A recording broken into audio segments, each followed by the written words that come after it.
back to the Chulani channel. Today is day 17 of our lockdown and there's some more to go. In this episode of Managing Self in these difficult and challenging times, I'm going to talk about two aspects in coping. The first one, be a pessimist. Yes, you heard right. Be a pessimist because in the need to constantly stay positive. And this phrase, be positive, seems a very hackneyed and a very bogus one. In the need to be a pessimist or in the ability to be a pessimist, we allow ourselves to think of the worst. When one gives oneself the permission to think of the worst, in a way, one has allowed the mind to absolutely break down the terror. We are terrified of the worst, and actually, an ability to cope is developing emotional stamina and emotional muscle to imagine that the worst has happened and that we are able and managing. So yes, be a pessimist, because I have always been a proponent of the philosophy of reversed effort. What do I mean?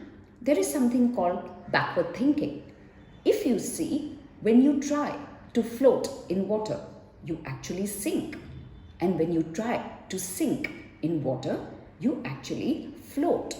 So with security and insecurity. A paradox actually. The more secure you want to be, the more insecure you are. The more you are able to embrace uncertainty, insecurity, the unknown, the more secure you are.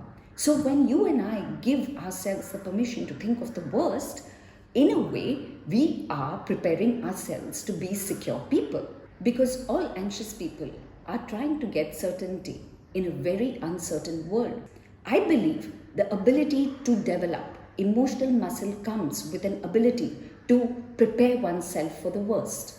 So do be a pessimist, because that will leave you feeling able and capable of dealing with the worst should that happen, and a self-belief that you and I will cope.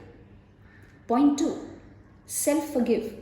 I know many of us have broken down, many of us have been completely dysfunctional, unoptimal, ineffective, and we are blaming and condemning ourselves for it.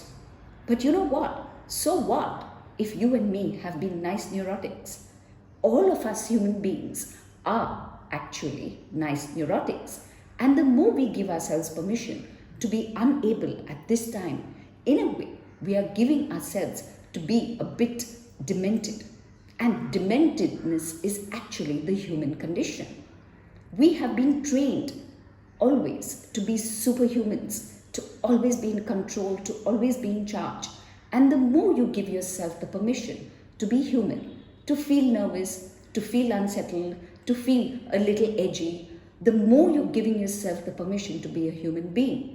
The more human you are, the more compassionate you are to yourself. Because compassionate people don't self-loathe, don't flagellate, and do not self-condemn. So practice self-forgiveness and allow yourself to be simply human. We are not in a race to be superhuman. Two aspects again. Hope for the best and prepare for the worst is an adage that I and you ought to live by, because it will make us stoic, able, and be coping and ready to face the worst should that come our way. It will build emotional stamina, but more importantly, it will give the mind an ability to drain the terror that we have imagined that we will not be able to deal with should it happen to us. And again, give yourself the permission to be human, just simply an imperfect, mistake-making person who does feel anxious, edgy, and a little out of sorts in these very distressing and challenging times. Thank you for tuning in. Till next week, it's goodbye. Stay well, stay safe, but more importantly, stay home and do continue to log in to the Chulani channel. Thank you and goodbye.